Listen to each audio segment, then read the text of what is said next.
기업의 새 사옥을 마련하거나 이전을 생각하실 때요.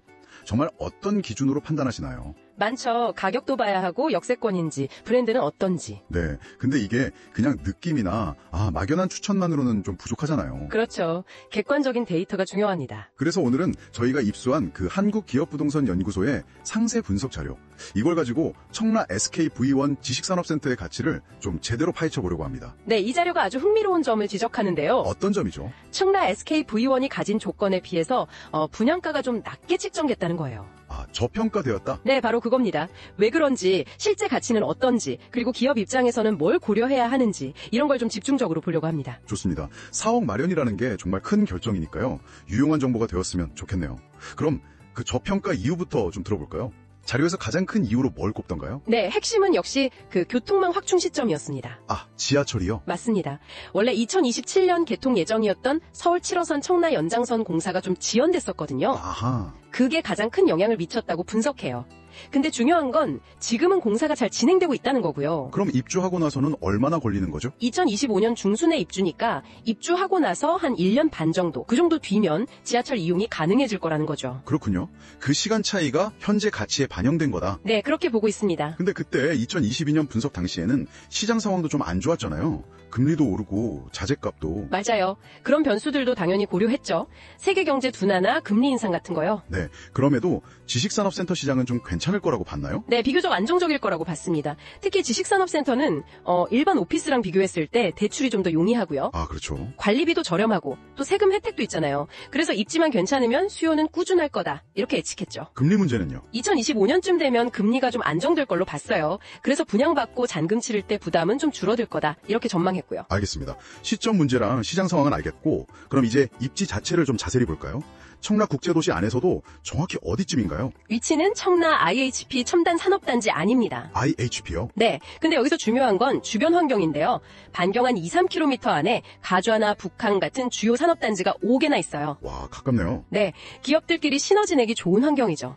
그리고 좀 더 넓게 반경 5km 안을 보면요. 제조업체가 약 4,400개. 4,400개요? 네, 그리고 서비스 업체는 약 5,700개. 합치면 10,000개가 넘죠. 와, 근데 SKV1 전체 호실이 한 500개 조금 넘는다고? 맞습니다. 제조형이 한 256실, 업무형이 234실 정도니까요. 공급 대비해서 배우 수요는 정말 탄탄하다고 볼 수 있는 거죠. 이건 잠재 고객이나 협력사가 지천에 널렸다고 봐도 되겠네요.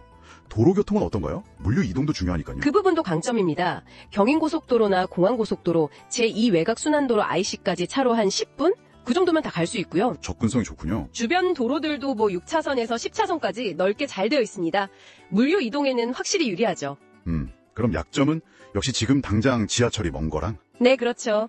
예정역까지 1km 이상 걸어야 하고요. 그리고 서울 도심까지 물리적인 거리 한 15km 정도? 그것도 단점으로 꼽히긴 합니다. 장단점이 명확하네요.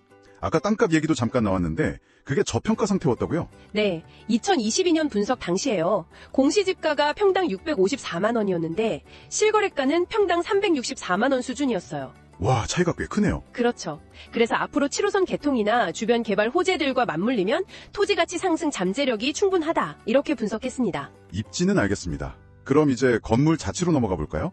시공사가 SK 에코플랫지니까 브랜드는 확실한데 건물 자체의 특징은 어떤가요? 네, SK라는 브랜드가 주는 신뢰도가 있죠. 지식산업센터 쪽에서는 최고 수준이니까요. 건물 디자인도 괜찮고 설계에도 신경을 많이 썼습니다. 예를 들면 어떤 점이 있을까요? 제조형 공장 같은 경우는요. 2계층을 한 번에 올라가는 직선 램프를 만들었어요. 차량 이동이 훨씬 편하겠죠. 물류 효율성을 높인 거군요. 네, 그리고 업무용 공장은 층고를 4.8m로 높여서 좀 답답하지 않게 개방갑을 확보했고요. 4.8m면 꽤 높네요. 그렇죠. 주차 공간도 법정 기준보다 2배 이상, 전용 면적 21.3평당 한 대꼴로 넉넉한 편이고요. 회의실, 운동시설, 옥상 정원 같은 편의시설도 잘 갖춰져 있습니다. 확실히 사용자 편의성을 많이 생각한 것 같네요. 혹시 좀 아쉬운 점이나 미리 고려해야 할 부분은 없었나요? 자료에 그런 내용도 있었나요? 물론 있죠. 완벽할 순 없으니까요. 그 직선 램프 구조 때문에 건물 안으로 진입할 때 동선이 조금 길어질 수 있다는 점. 구조상 어쩔 수 없는 부분이군요. 네. 그리고 건물이 동서로 좀 길게 배치되어 있어서 여름철에는 서양 쪽 호실이 냉방부하가 좀 클 수 있다. 이런 점도 있고요. 냉방비가 좀 더 나올 수 있겠군요. 그리고 북쪽 일부 호실은 바로 앞에 건물이 있어서 조망이 좀 가릴 수 있다는 점. 이런 것들은 미리 알고 검토해야 할 부분입니다. 그렇군요. 상세한 분석이네요. 그럼 현재의 장단점을 다 고려했을 때 결국 중요한 건 미래 가치 아니겠습니까? 어떤 점들을 좀 기대해 볼 수 있을까요? 역시 가장 큰 건 아까 말씀드린 2027년 서울 7호선 개통입니다. 이게 가장 확실하고 강력한 모멘텀이죠. 네, 교통 개선 효과가 크겠네요. 그렇죠. 여기에 더해서 청라 시티타워나 스타필드 청라, 그리고 서울 아산병원 청라 분원 같은 대형 개발 프로젝트들 있잖아요. 아, 맞아요. 굵직한 것들이 많죠. 이런 것들이 다 현실화되면 청라라는 도시 자체의 위상이 달려질 수 있습니다. 당연히 SKV1의 가치에도 긍정적인 영향을 줄 거고요. 개발 호재가 정말 많네요. 근데 이 자료에서 진짜 강조했던 건 좀 다른 거였던 것 같은데요. 세금 혜택. 이게 엄청나다고요? 아, 맞습니다. 바로 그 점이에요. 이게 다른 지식산업센터랑 확실히 차별화되는 포인트입니다. 어떤 혜택인데요? 청라 SKV1이 들어선 곳이 인천에서 유일하게 성장관리권역으로 지정된 곳이거든요. 성장관리권역. 그게 뭐죠? 수도권 과밀을 좀 억제하고 계획적인 성장을 유도하기 위한 제도인데요. 그래서 이쪽으로 이전하는 기업한테는 정말 파격적인 세제 혜택을 줍니다. 파격적이요? 어느 정도길래요? 일단 기본적인 지식산업센터 세금 감면, 취득세 감면 같은 건 당연히 있고요. 거기에 더해서 수도권 과밀억제권역에서 이전하는 특정 조건의 기업은요. 법인세를 네. 무려 6년 동안 최대 500%까지 감면받을 수 있습니다. 네, 500%요? 그게 가능한가요? 네, 법인세 감면 혜택이 4년간 100%, 이후 2년간 50%인데 이게 농어촌 특별세 포함하면 최대 500%까지 가능하다는 계산이 나옵니다. 물론 기업별로 조건은 따져봐야 해요. 이건 반드시 확인해야 하지만 이 정도 혜택은 정말 찾기 어렵죠. 와, 이건 정말 기업 입장에서는 엄청난 비용 절감이네요. 실질적으로요. 그렇죠. 굉장한 메리트입니다. 자, 그럼 정리를 좀 해볼까요?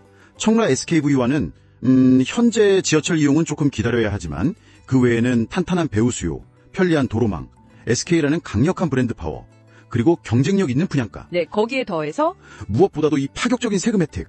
이게 정말 강력한 무기네요. 맞습니다. 그리고 2027년 7호선 개통이라는 확실한 미래가치 상승 요인도 있고요. 그래서 이 분석 자료가 전반적으로 중상 등급으로 평가하면서 추천했던 거군요. 이제 좀 이해가 됩니다. 네, 그래서 기업 입장에서는 이런 질문을 스스로에게 던져볼 필요가 있어요. 네. 어떤 질문이죠? 2025년에 입주해서 2027년 지하철 개통까지 그 약 1년 반의 시간, 이 시간을 어떻게 활용할 것인가? 그리고 현재의 어쩌면 약간 저평가된 이 가치와 미래의 그 확실한 상승 잠재력 사이에서 우리 기업에게 최적의 타이밍과 전략은 과연 무엇일까? 아, 그 시간차와 가치 변화를 어떻게 활용할 것인가? 바로 그 지점입니다. 이게 바로 사업 이전을 고민하시는 분들께 주어진 뭐랄까 흥미로우면서도 아주 중요한 숙제가 아닐까 싶습니다. 네, 정말 깊이 고민해 볼 만한 질문이네요.